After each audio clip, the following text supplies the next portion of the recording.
Oi, pessoal, bem-vindos a um novo episódio aí do Bloco Talks. Hoje a gente vai ter um tema bem interessante e um destaque aqui do nosso mercado local. De início, eu queria agradecer aos nossos apoiadores, o Tijolo Hub e o Hub Propriedade Digital. O Tijolo Hub é um ecossistema de negócios e inovação para o mercado imobiliário e construção civil. É o ponto de encontro para as empresas do setor que querem inovar, se adaptar e gerar conexão estratégica e oportunidade real de negócio. Inclusive, o último episódio que foi ao ar, ele é com o pessoal do Tijolo Hub. Então, se alguém quiser saber mais, navega ali no episódio, tá um conteúdo super rico, né? E o Hub Propriedade Digital é a maior plataforma de informação e educação sobre tokenização imobiliária do Brasil. A gente tem o QR Code aqui na tela, então você pode ler o QR Code, fazer o cadastro e começar um teste gratuito de 30 dias para ver todo o conteúdo disponível na plataforma. Se você quiser saber mais sobre as entregas do Tijolo Hub e do Hub Propriedade Digital, os links estão na descrição aqui do vídeo. A gente recomenda. Bom, contextualizando um pouco também, né? A gente vai falar hoje sobre Serra Gaúcha, mais especificamente Bento Gonçalves, vivendo um novo momento imobiliário, né? Podemos dizer assim, projetos maiores, mais estruturados, mais ambiciosos, né? Enfim, o novo ciclo do mercado imobiliário em Bento Gonçalves, né? Crescimento, escala e projetos fora da curva. Esse é o tema hoje. E um projeto que vem se destacando bastante nos últimos meses é o Jardins Dona Isabel, da Monfaro Incorporadora. E para falar um pouco sobre isso, né, sobre o projeto, mas também sobre o mercado, operação, presente e futuro, hoje a gente recebe aqui o Matheus. Então, Matheus de Paris, ele é diretor comercial da Monfaro Incorporadora, ele é engenheiro civil e especialista em projetos, execução e desempenho de estruturas. Bem-vindo aí, Matheus. Obrigado, Felipe. É um prazer estar aqui com vocês. Boa. E junto dele a gente também tem o Clidério Cipriani. Ele é corretor de imóveis há 18 anos, diretor da IP Negócios Imobiliários, que atua há 5 anos, específico no mercado de imóveis corporativos e comerciais. Seja muito bem-vindo, Cipriani. Obrigado pelo convite. Vamos aí falar um pouquinho sobre a nossa cidade aí, Bento Gonçalves. Maravilha. Pra gente é um prazer, né? Porque Bento Gonçalves foi talvez a segunda cidade que a gente ousou, né, entrar e fazer contato lá no início, antes de ser bloco, a gente era Estúdio 360 e, enfim, foi legal acompanhar esse crescimento da cidade, a gente consegue acompanhar, né? E o Gui tá aqui do meu lado também, né? Eu sempre esqueço de apresentar, já é costume, tá sempre aqui, mas o meu sócio Gui tá aí junto com nós. Durante muito tempo, grandes projetos imobiliários, eles se concentravam mais nas capitais, né? E a impressão que a gente tem é que isso está mudando um pouco. Eu acho que Bento é um ótimo exemplo disso, né?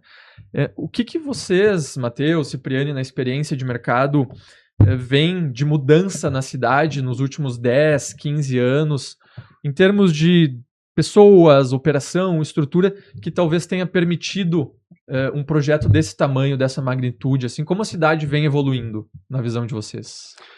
Então, acho que eu começo essa, mas depois tu vai me auxiliando. Então, Felipe, a gente vê a cidade de Bento Gonçalves com uma economia muito pujante, né? Nós temos vários setores que puxam essa economia para frente. O turismo é um deles, é muito forte. A gente tem o setor vitivinícola, então a gente tem toda essa pegada do vinho, e isso traz muita gente de fora para se apaixonar por Bento Gonçalves. Lógico, a gente tem uma pegada junto com Gramado, que tem um turismo muito forte, e a gente tem passeios que ligam essas duas cidades, e isso fez com que Bento crescesse muito. As pessoas também começaram a ter um poder aquisitivo um pouco maior pelo desenvolvimento do trabalho, então é uma região onde o trabalho ele vem lá das nossas raízes, né? Os imigrantes italianos desbravaram toda a região, e a gente entra nessa história já sobre a cidade, que também conecta com o nosso projeto, e isso fez com que a cidade se desenvolvesse muito, e tem muito espaço para desenvolvimento ainda. Então esse movimento que tem mudado o mercado e o perfil consumidor, né? Uhum. A Monfaro, na sua história, ela tem essa pegada de querer fazer algo novo e disruptivo, desde os projetos que já vem acontecendo há alguns anos, e o Jardins agora ele vem para consolidar esse movimento, né? E teve uma mudança também na questão, quando tu fala em termos de perfil de cliente, né? Que uma vez, antigamente, tu ia para a capital para o quê? Realmente tu ter mais possibilidades, mais crescimento, né? E tu enxergava uma vida um pouco melhor na capital. Uhum. Hoje está acontecendo um movimento contrário, né? As pessoas estão querendo sair da capital para ter uma vida um pouco mais tranquila, para ter uma vida um pouquinho mais de qualidade, né? E a gente percebe que essa saída da capital, da cidade grande, a gente precisava fazer uma mudança de ter pelo menos um produto, né, que mostrasse essa questão dessa mudança de jeito de viver, né? E a gente percebe que Bento Gonçalves está atraindo muito isso. Como o Matheus falou, a gente tem 4 pilares econômicos, vamos dizer assim, né? É um polo moveleiro muito grande, a questão do turismo muito grande, metal mecânico cresceu muito lá, né? Então, isso tudo faz com que a gente agregue muitas pessoas, né? E hoje, basicamente, deve estar em torno de 2.000 pessoas por ano ficando na cidade. Então, a cidade, ela tende a crescer muito nisso e a gente quer dar mais qualidade, por isso, do projeto, né? Essa questão dos pilares é interessante, porque a gente vive aqui, né, na Serra, enfim, e às vezes a gente tem, tipo, micro-regiões definidas pelo seu setor, ou, enfim, Caxias do Sul. Pô, indústria metal mecânica. Gramado, turismo, né? Basicamente turismo. Bento acaba pegando um pouco de cada, né? Eu tenho essa impressão, porque existe um setor industrial lá muito forte, um setor turístico muito forte, então ela acaba se beneficiando dessa mescla de forças, dinheiro, né? dos dois lados. Exato. A gente passou aí um momento de pandemia, né? A gente percebia que o turismo, né, basicamente zerou, mas as empresas moveleiras venderam muitos móveis, né, o pessoal das vinícolas também venderam muito mais, então sempre existia uma economia dentro, uma dos pilares sustentando a cidade. E isso é muito ótimo, né? É bom, né, para realmente as pessoas perceberem que em 2023 a gente foi para o 12º lugar do PIB, né? Bento Gonçalves. Então, a cidade vem crescendo muito nisso. E, obviamente, tem que dar essa qualidade também nos empreendimentos. E vocês percebem que o novo comprador, ele é da cidade ou são pessoas mais de fora que estão vindo para Bento para comprar? Vamos falar agora do nosso histórico, a gente está vendendo, né, a gente tem muito pessoal regional ali, né, mas o pessoal que vem de fora e olha o nosso projeto, se encanta, né, percebe que é um projeto que realmente poderia estar em qualquer cidade hoje grande do Brasil, e estão fazendo aquisição, né, então o Jardins Dona Isabel estourou a bolha de ser somente regional e está sendo vendido também para o pessoal de fora. E mais com uma visão de moradia, de segunda moradia ou investimento? Moradia, alguma coisa em termos de investimento, uma moradia está chamando muita atenção. Segunda moradia, eu acho que é algo que está acontecendo bastante na cidade. A gente notou esse movimento ainda em projetos anteriores aos Jardins. E agora com o Jardins é um projeto que ele faz o total sentido para quem busca uma segunda moradia. A gente vê pessoas apaixonadas pelo mundo do vinho, que quando não estão lá em Bento Gonçalves, elas querem rentabilizar o produto que elas têm na carteira. E aí elas conseguem achar o melhor dos dois mundos num produto tipo Jardins Dona Isabel. Então temos muitos clientes desse tipo. Lógico, o mercado local apostou muito nesse produto. Eles acreditaram desde o início, isso foi algo que nos impressionou bastante, né? Porque a gente acreditava muito no produto, desde os primórdios lá da concepção, mas é uma coisa diferente, tu acreditar no produto e tu conseguir comunicar o teu produto. Né? E isso foi algo que nos surpreendeu logo na arrancada. Esse cliente que é a segunda moradia, ele é um cliente gaúcho do Rio Grande do Sul ou tem de outros estados também? Vários estados. Nós temos clientes hoje de Minas, de São Paulo, do Mato Grosso. Tem clientes que moram fora do Brasil, Peru, Estados Unidos. O alcance foi realmente muito... E a gente está estourando, como dizer assim, hoje a gente está basicamente fazendo um trabalho regional e agora a gente está aumentando a nossa região geográfica, né? Estamos indo para a capital agora, nos próximos dias a gente começa a atender mais a capital e a gente percebe que cada movimento que a gente faz para aumentar nosso espaço geográfico de publicação, a gente está atraindo mais pessoas de fora, né? E o que a gente gosta muito de falar de Bento Gonçalves é que a gente tem uma paisagem muito natural, né? Diferente de algumas cidades que elas estão programáticas para ser 100% turísticas, né? Basicamente, Bento Gonçalves, tu senta embaixo de um parreiral e tu vê realmente a vista. É um turismo mais raiz. Autêntico, né? Não é aquela coisa tipo, não é montado. Grandes marcas... Que não é que um é melhor ou outro é melhor, né? Não, é só o diferencial. Diferentes, mas é interessante trazer esse ponto, porque valoriza também toda a história da região. Né? Isso. Que Bento Gonçalves tem uma marca muito forte de manter, né, muito, muito presente e se foi todos os últimos anos, né? Eles trabalharam muito para preservar toda a história, né? Da imigração. Então o pessoal que chega lá realmente vai ir visitar a casa da nona, vai embaixo lá do parreiral, vai ver ainda, né, o pessoal comendo os produtos da região, a copa, o salame, o pão, embaixo do parreiral mesmo, e que é isso que traz, eu acho que a presença de Bento, assim, pro pessoal de fora, né? Sim. Não, e é legal esse boom de Bento turístico, porque ele acaba ajudando até as outras cidades, né? Tu vê, cara, até Nova Roma, Garibaldi, Bento Gonçalves, até Farroupilha, interior de Farroupilha. Exato. as pessoas estão em Bento, mas também estão passeando nas outras cidades para conhecer. Exato. Monte Belo também é uma cidade. Monte Belo. Porque daí a pessoa não vem aqui para um passeio específico, né? Exato. Ela acaba ficando na região. Exato. Toda a região ganha com isso, né? Isso. Vamos entender um pouco agora, talvez, a trajetória da Monfaro Incorporadora, né? Quando a gente começou, lá no início, 2017 e 2018 ainda, nós conversamos com a então MPA, né? Certo. Então houve essa transição de marca, assim como nós de Estúdio 360 para Bloco, né? A MPA se tornou a Monfaro Incorporadora. Como é que foi essa trajetória, né? Talvez dos últimos 5 anos da empresa? Perfeito. Eu acho que é legal contextualizar. E se essa mudança ela trouxe alguma outra mudança de ambição, de estrutura, ou foi só uma questão de nome mesmo? Como é que foi esses últimos anos? Perfeito. Então, Felipe, a MPA, que agora é Monfaro, é uma empresa familiar. Ela começou com o Lúcio, que é o proprietário hoje, e a Renata, o pai do Lúcio e da Renata, e tem quase 20 anos que a gente está nessa trajetória. Então, é uma empresa que, por si só, ela sempre teve esse caráter de ser muito correta no movimento que ela fazia, estudar bem os processos, entregar o que prometia. Ela tem isso no DNA desde sempre. E aí, quando a gente chegou no lançamento do Jardim Dona Isabel, a marca completando 18 anos, é uma maturação, né? Eu acho que também vocês sentiram isso. A gente sentiu que precisava trocar a marca, a gente precisava comunicar, talvez, de uma forma um pouco diferente. E aí a gente troca para Monfaro quando completou os 18 anos e quando lança o Jardim Dona Isabel logo na sequência. Então, foi um movimento estratégico antes de lançar um grande produto que a gente sabia que ia tomar uma proporção nacional e, quiçá, até internacional, que é o que a gente está vendo acontecer agora na prática. Mas dentro da empresa não mudaram os valores, tudo continua da mesma forma, as pessoas continuam as mesmas. A gente teve uma transição, sim, a Renata e o pai acabaram saindo e o Lúcio ficou, mas isso não mudou em nada, continua a mesma filosofia. E aí agora a gente caminha com o Lúcio como CEO da empresa, mas os valores, né, essa ideia de construir hoje um amanhã melhor, ela vem desde lá atrás, vem acontecendo. Então a gente trouxe a primeira obra certificada sustentável para o estado do Rio Grande do Sul. Isso aconteceu em 2018 ou 2019, não me recordo, com Vila de Tondo.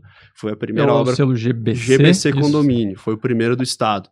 Hoje já tem outros. Como é que foi a ideia de buscar esse selo? Foi algo interno que vocês queriam? Foi um movimento que começou com a Renata e com o Lúcio, né? Duas pessoas com uma visão à frente, assim, do tempo, eu costumo dizer, porque eles identificaram que a sustentabilidade era o futuro. Eles viram isso acontecendo em outros setores econômicos e acreditaram que o setor da construção civil tinha que migrar para isso também.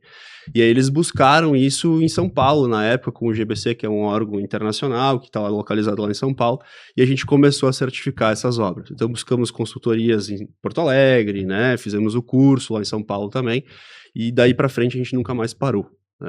A gente realmente aposta nessa pegada verde, nessas obras sustentáveis, e a gente tem visto frutos que a gente está colhendo por causa desse movimento.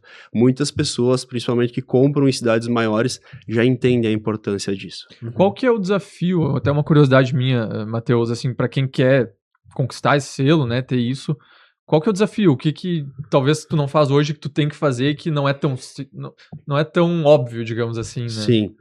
Eu acredito, Felipe, que o principal desafio seja estruturar a cultura da empresa. Porque não é só tu pagar para ter um certificado, tu tem que fazer isso de ponta a ponta.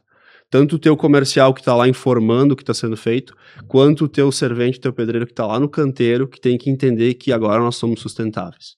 Porque o legal de ter um certificado, que ele é de âmbito nacional, é que tem alguém vindo e de fato fazendo valer aquilo lá. Não é assim, o Matheus acha que a Monfaro é sustentável. Sim.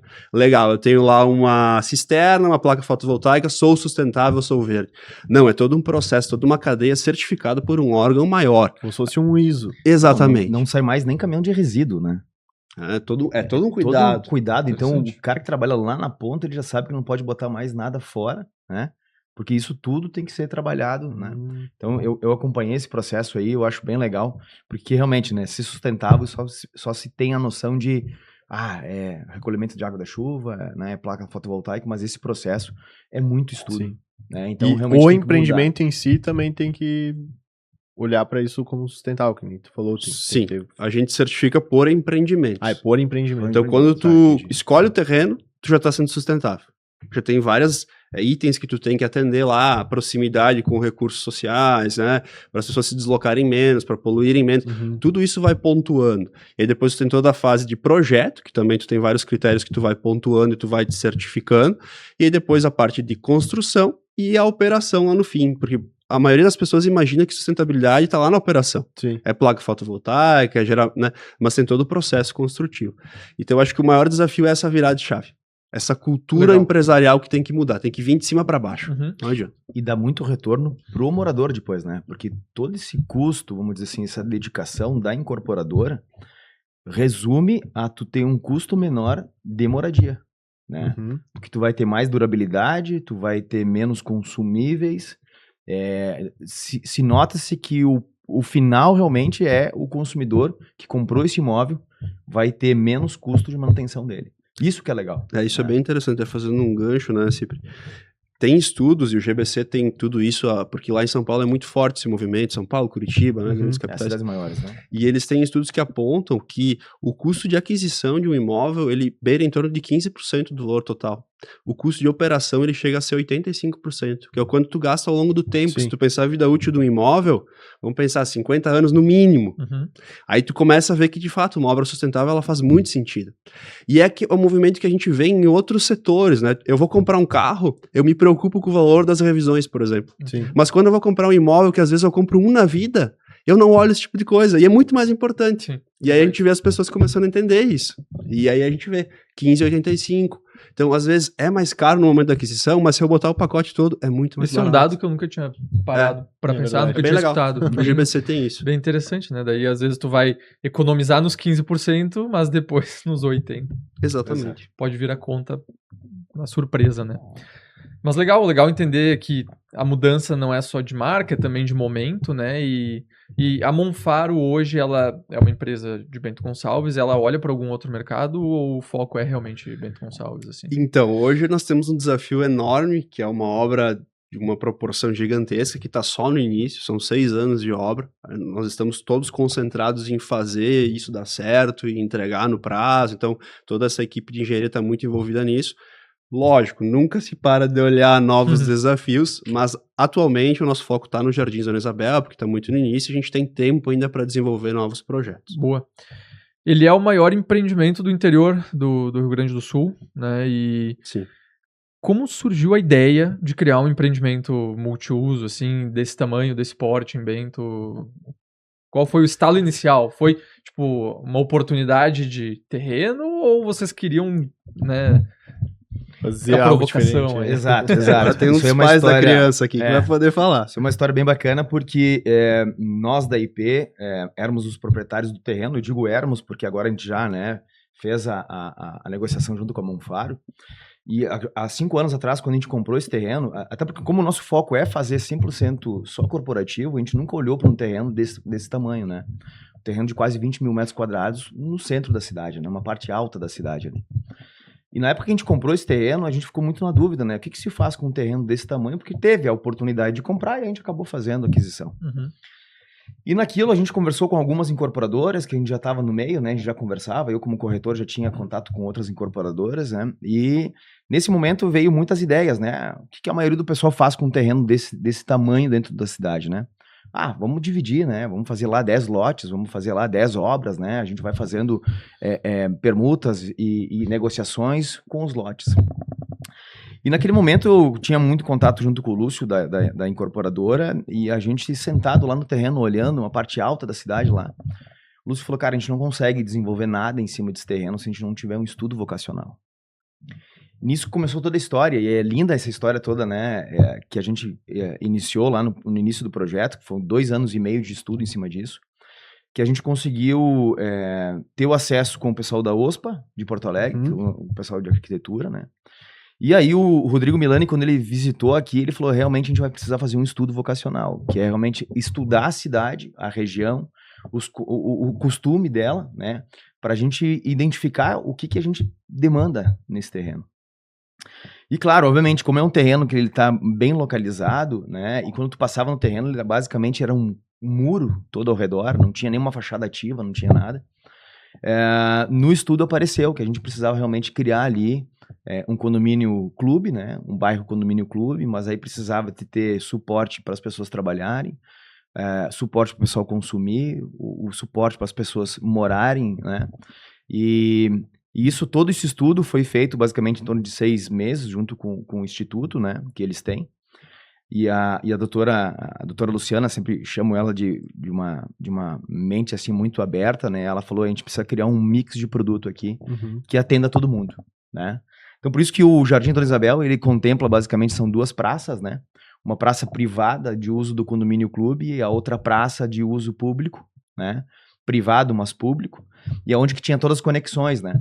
Então nascem 2 projetos, basicamente, que esse condomínio clube privativo, ele tem todo um suporte no lado de office, de espaço de comércio, de serviços, com uma praça ligada para toda a cidade. Para a população. E aí também tinha essa questão de como fazer as pessoas entrarem, né, para essa praça. Também todo esse espaço de quase 260 metros de frente de terreno para ser uma fachada ativa, né? Então começou a se criar nichos de espaços ali para comércios e serviços. E tudo isso, então, ele não nasceu assim do famoso achômetro que a gente tem aqui na nossa Serra Gaúcha, né? O Guilherme tá fazendo aqui um prédio, eu vou copiar, eu vou imitar, tá dando certo esse, então parou de ter esse achômetro, vamos dizer assim, e a gente partiu realmente para a questão de estudos, né? Então, o norte de tudo isso foi realmente o estudo vocacional, com aí depois a questão da arquitetura, desenvolvendo todo esse projeto, pensando em acessos, né? Porque se imagina de um grande terreno, um espaço verde no meio da cidade, que não tinha contato nenhum com a população, né? E aí, esse estudo foi feito, foi apresentado os projetos para a gente. Não eram mais 10 torres, eram 5 torres. Né? E aí a gente começa como proprietário de terreno, IP, proprietário de terreno, permutante, né? Junto com a incorporadora, estudando como é que fecha os cálculos, né? Como é que fecha as contas, né? Porque é um desafio, né? Afinal, tem que ter o percentual, né? Tem que ter o retorno, né? E, óbvio, se tu for hoje fazer a comparação do que se faz na prática em termos de negociações de permuta, se percebe que a gente tinha menos metro quadrado ganho, né? Mas o que se batia muito forte que menos era mais, né? Que a gente ia fazer um espaço de mais qualidade, um espaço mais aberto, não tá vendendo só um apartamento. Não tô mais vendendo só um apartamento, né? Que antigamente tu tinha um terreno, tu tinha um bom arquiteto, tu fazia uma bela arquitetura e tu vendia, né? Sim. Hoje as pessoas não procuram mais isso, né? As pessoas realmente procuram um espaço realmente para ter uma nova vida, para ter um espaço de mais qualidade, né? E a gente conseguiu realmente desenvolver esse projeto.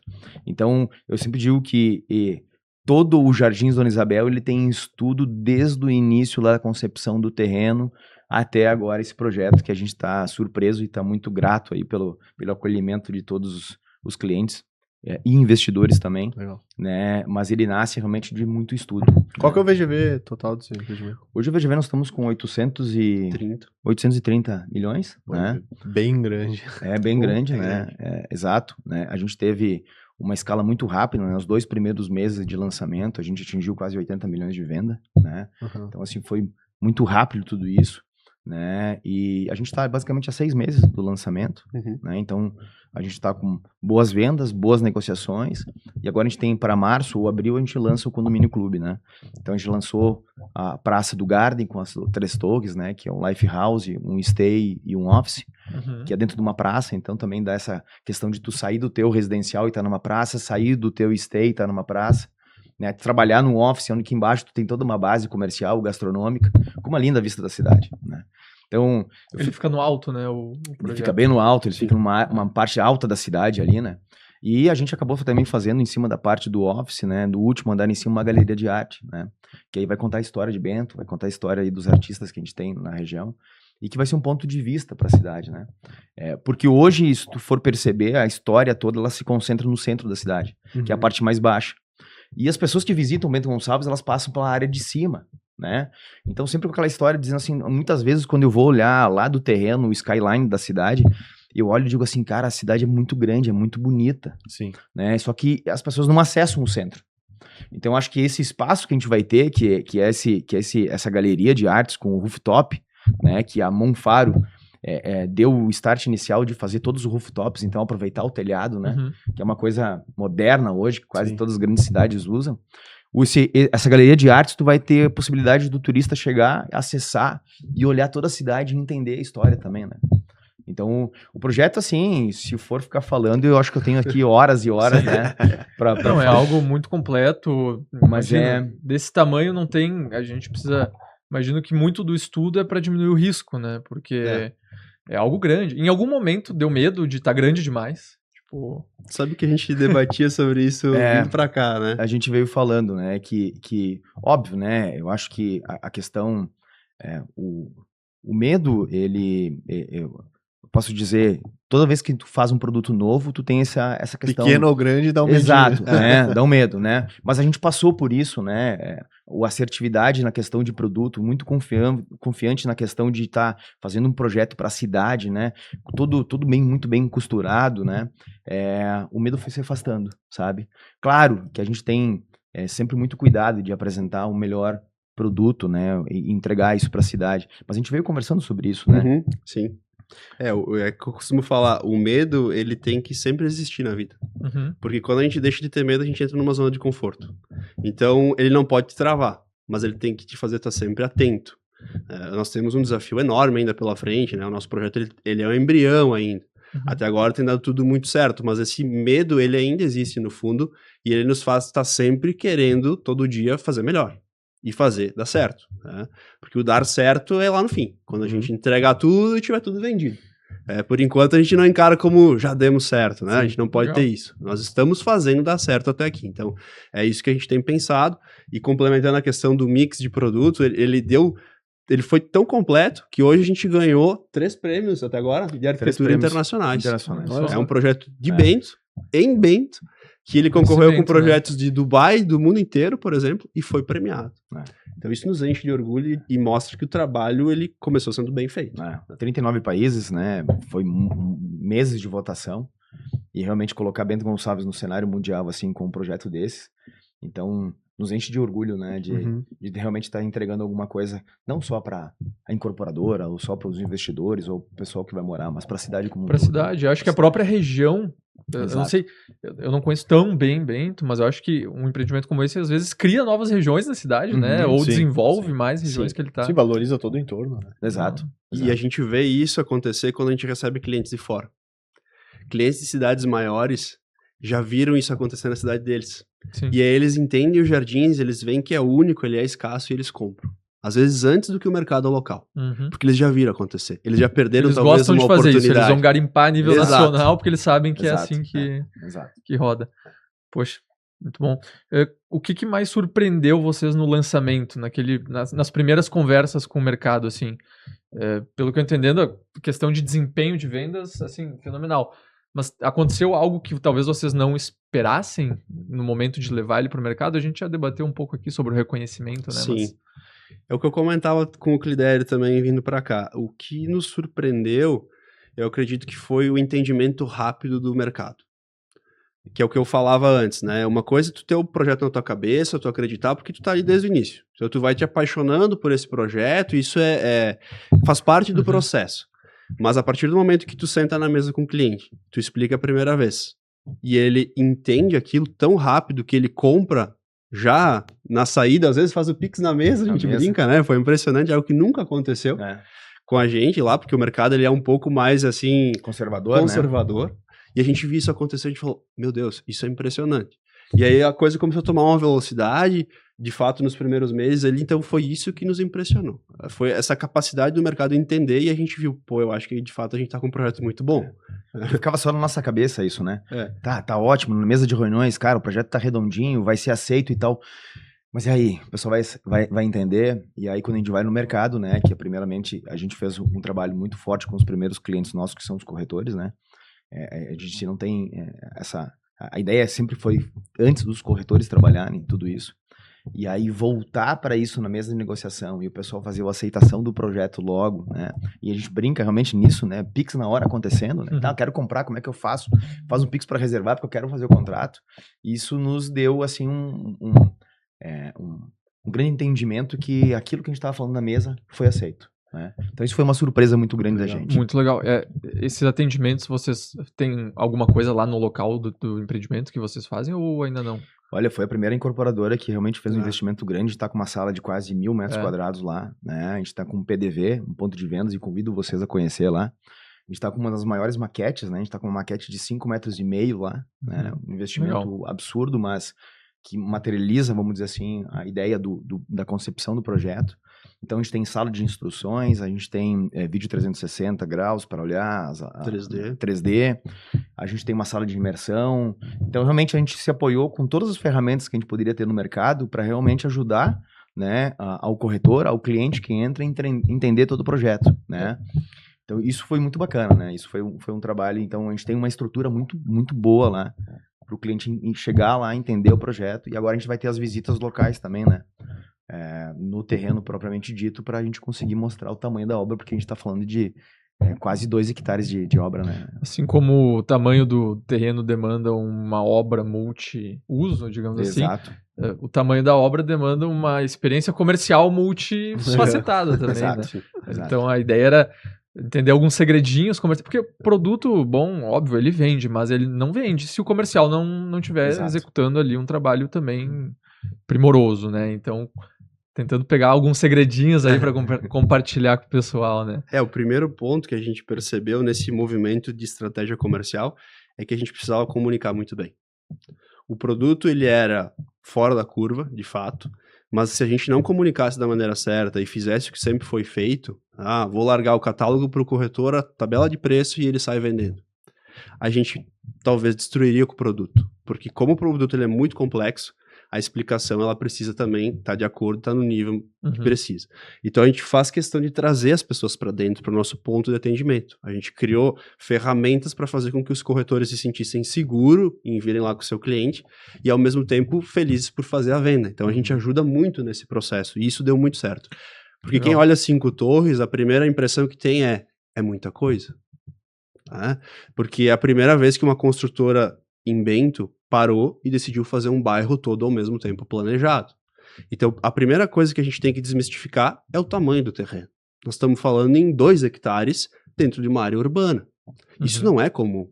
E as pessoas, e nós também, temos dificuldade em entender o que é 2 hectares dentro de uma cidade. Então, o que a gente fez? A gente começou a trazer as pessoas para dentro, tem uma maquete gigante lá em escala, que de fato a pessoa olha, nossa, mas é grande esse terreno. E aí a gente compara com áreas já urbanizadas da cidade, que as pessoas já conhecem. E aí elas veem, nossa, de fato, é pouco, não é muito. E aí os produtos estão bem divididos, então essa explicação ela é necessária. Então esse foi um dos primeiros grandes desafios que a gente conseguiu transpor, né? Comunicar o produto e fazer as pessoas entenderem. Porque elas não precisam necessariamente comprar, mas elas têm que pelo menos sair de lá entendendo o produto, né? A primeira barreira é muito grande, eu não quero isso para mim. A gente aceita isso, engole e a gente fala, não, primeiro deixa eu te explicar. Se depois de toda a explicação tu sair daqui falando a mesma coisa, tudo bem. Aí sim tu tem um entendimento, tu sabe, né, que é muita coisa e talvez não faça sentido para ti. Mas a gente não teve nenhum caso desse, né? Conversão é 100%, né? Conversão 100% de entendimento, dizendo realmente que o que está sendo feito está sendo totalmente diferenciado.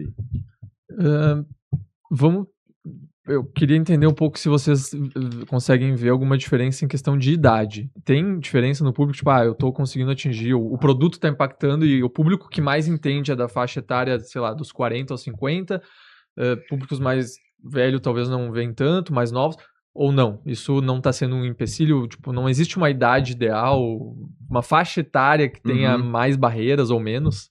Vocês chegaram a perceber algo nesse sentido? A minha percepção, Felipe, é que não tem faixa etária. O produto ele consegue atender, por causa do mix proposto, várias demandas e várias faixas de idade diferentes. Então, o primeiro ponto é que o jardim ele é para todos. Tá? Então, a gente tem lá produtos que começam hoje na faixa de 650 mil e eles vão até 7 milhões de reais. Bem divididos, né? Bem trabalhado, isso tudo.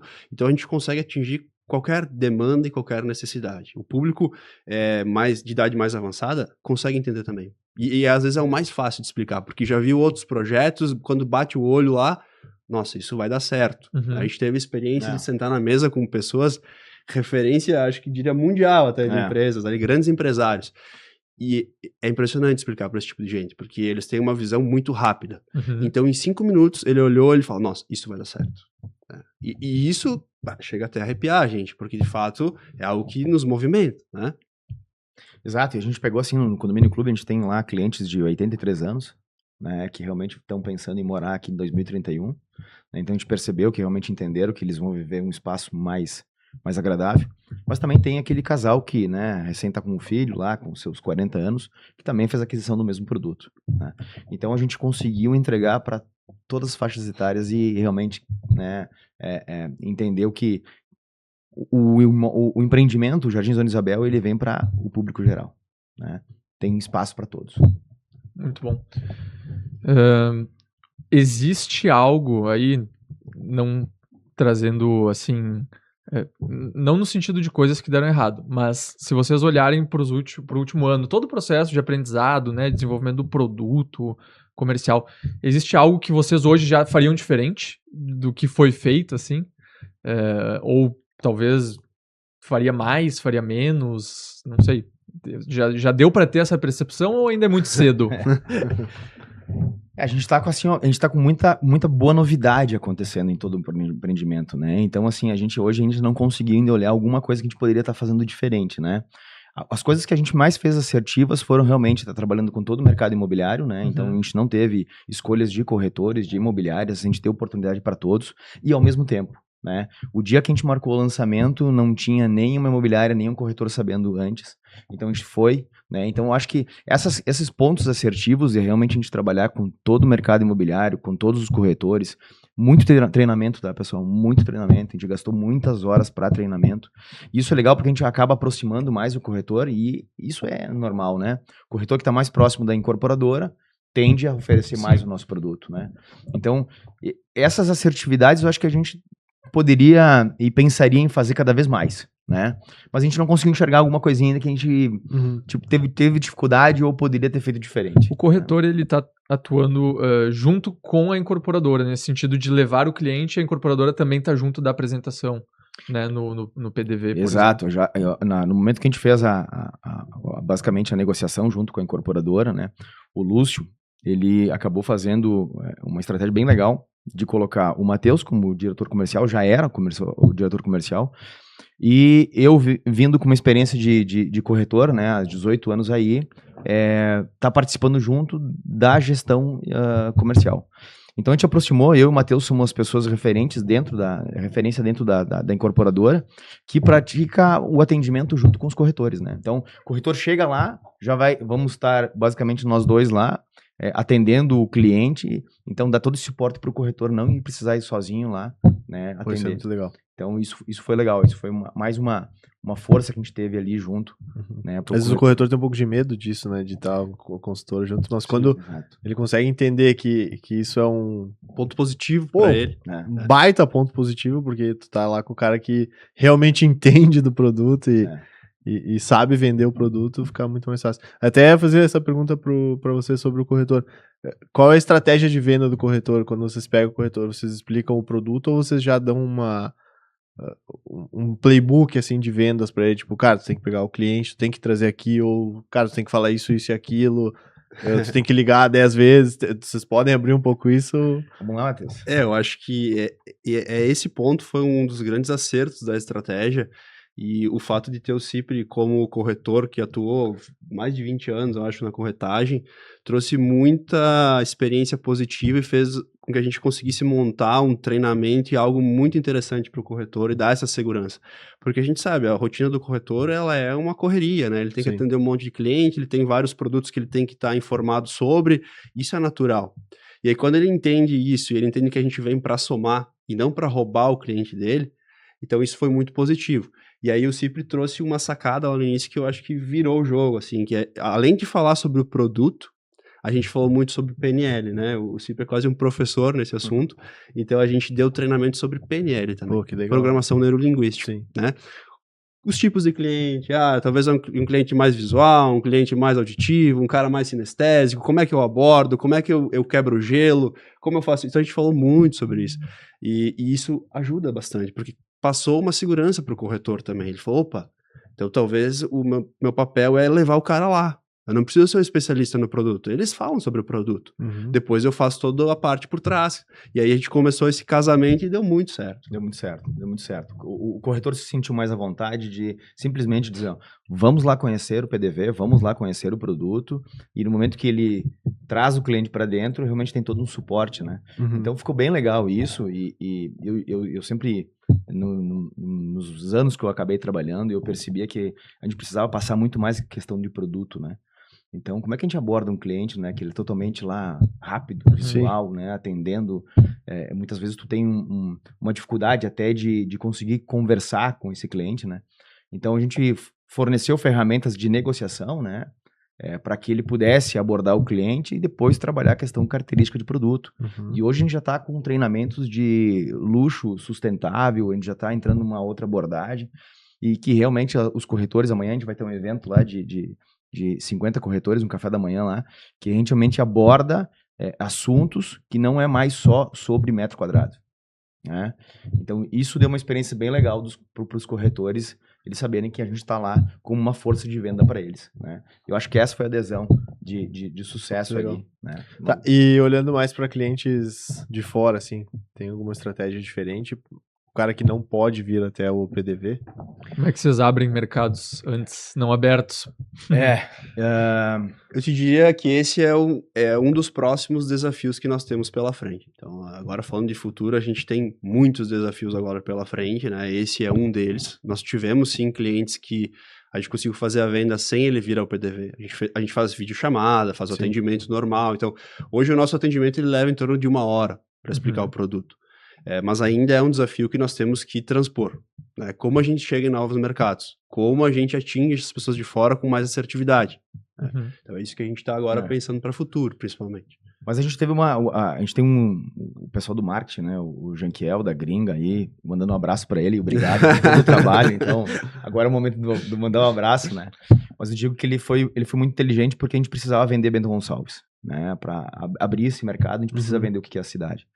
Então, convido todo mundo que puder participar ali no YouTube, né? No nosso canal ali. Tem séries, episódios que a cada 15 dias estão sendo publicados que fala sobre Bento Gonçalves. Pô, que legal. Sobre a nossa região, né? Então, a incorporadora entendeu que a gente precisava realmente criar esse material para vender a cidade. E aí a gente está recebendo muito feedback, né? Recente a gente vendeu lá um condomínio clube para um casal de Minas, né? Que vieram para a cidade, adoraram a cidade, realmente fizeram aquisição. Para 2031 eles pensam em ficar aqui, morar aqui. Então, essa ideia não era só vender o projeto, né? Não vamos vender o Jardim Dona Isabela para fora. Vamos vender o que é a cidade. Vamos vender o que é a Serra Gaúcha. Né? Então, convido todo mundo a participar lá no nosso canal, lá, que é bem legal. E a cada 15 dias vamos falar um pouquinho sobre a região. Sabe que já teve um case bem legal da pessoa conhecer a cidade antes de comprar, que é Torres também, né? Cara, eram tem um case muito legal lá, que é acho que é Descubra Torres, que, cara, muito tempo, né, conhecendo a cidade, cara, tu realmente, né? Tu vende a cidade. Teria até uma conexão, assim, tipo, quase que sentimental com a cidade, mesmo não sendo de lá, porque tu acompanha, tu vê, tu gosta. Né? Tu vai se apaixonando, tu quer visitar, eu quero Bento. Exato. E aí, o melhor produto de Bento tá aqui. Exato. E vocês comentaram antes, o evento de lançamento é esse ano que vai acontecer? A gente optou por fazer lançamentos em etapas. Faseados. Então, como nós temos vários produtos diferentes, a gente foi fazendo isso em etapas. Então, são 6 torres, né? São 5. 5 torres. São 5 e vamos falar assim, são 4 produtos diferentes, né? Porque 2 torres é o mesmo produto que é o condomínio clube, que é totalmente residencial. Então, a gente lançou as 3 torres que ficam fora desse condomínio clube, que é um produto de valor mais agregado, né? Um cliente bem específico. E agora, na sequência, a gente vai lançar essas últimas 2 torres que faltam. Então é esse lançamento que a gente vinha comentando. Que vai acontecer ali por março, abril, a gente ainda está definindo a data exata desse lançamento.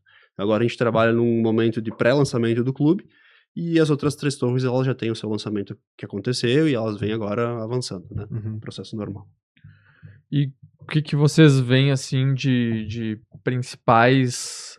Bom, a gente falou agora de abertura de novas praças, né? Mas no sentido de próximos passos mesmo, é trabalhar... mais clientes de fora, é fazer esse próximo lançamento e, obviamente, trabalhando o desenvolvimento do produto como marca, né?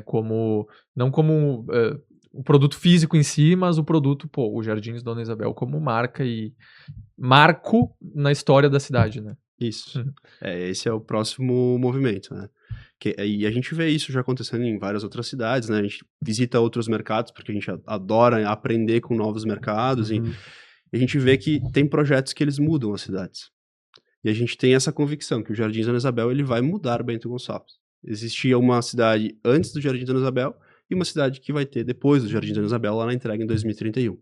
Então esse marco é importante propagar, para que as pessoas entendam isso, e aí ele vem com um potencial de ganho gigantesco para quem embarca nessa ideia. Então esse é o movimento, abrir novos mercados, né, acelerar, continuar com essa aceleração que nós temos, né, das vendas. Então isso são desafios que a gente vem trabalhando já internamente na estratégia. Mas mostrar o conceito, né? Quando a gente marcar bastante essa questão de o pessoal entender o conceito de viver acima de tudo, eu acho que cada vez mais a gente vai estar mostrando o que foi feito de estudo e o que foi pensado para entregar para a cidade, né? Então, eu digo assim, a cada momento, a cada dia, a cada atendimento, de cada cliente que a gente passa, a gente sente mais essa certeza, né, que quando o pessoal, a massa toda, entender o conceito do empreendimento, já foi tarde demais, já foi vendido, já foi consumido e, infelizmente, a gente não vai conseguir comprar outro terreno parecido, né? Sim. Porque encontrar um terreno desses numa cidade que nem Bento, assim, é quase impossível, né? Então, vai ser único, por isso que a gente fala que é o único mesmo, né? Que bom que isso está acontecendo aqui. Acho que todo mundo está ganhando, né? Todo mundo que está ali envolvido e até não diretamente envolvido, enfim, todo o mercado imobiliário se beneficia com um movimento como esse, né? Desse tamanho. Total.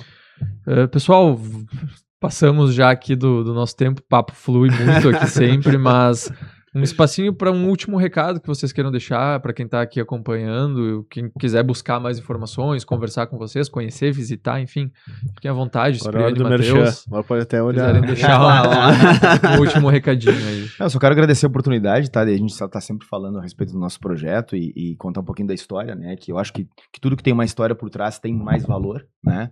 E convido todo mundo a conhecer nosso empreendimento lá, o Jardim Dona Isabel, lá na Galeria Monfaro, em Bento Gonçalves, né? E seguir as nossas redes sociais aí, que tem bastante material que a gente fala.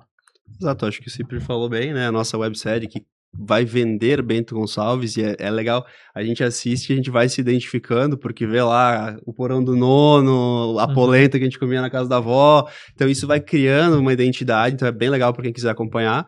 Eu queria agradecer o convite de vocês para estar aqui no podcast, eu acho que é um prazer estar aqui, a gente pode voltar novas vezes, né, já que o tempo foi curto, para falar mais sobre os jardins, porque o projeto ele merece, né, merece tempo de qualidade. Então, por favor, nos acompanhem, nos sigam, nosso canal no YouTube, temos no Instagram também, então é um prazer receber as pessoas lá no PDV também. Show de bola. Ó, já ficou o convite para no segundo semestre, então, a gente fazer de novo, para ver o que mudou de lá para cá e conversar sobre o avanço. Combinado. Cipriano e Matheus, brigadão pela participação. Gui também, obrigado por estar junto. Pessoal, obrigado por todo mundo que está com a gente, acompanhando e aprendendo junto. E obrigado também aos parceiros, né? O Tijolo Hub e o Hub da Propriedade Digital também impactam o mercado diariamente aí. E é um prazer ter eles junto aqui no Bloco Talks. Nos vemos no próximo. Abraço. Valeu, obrigado.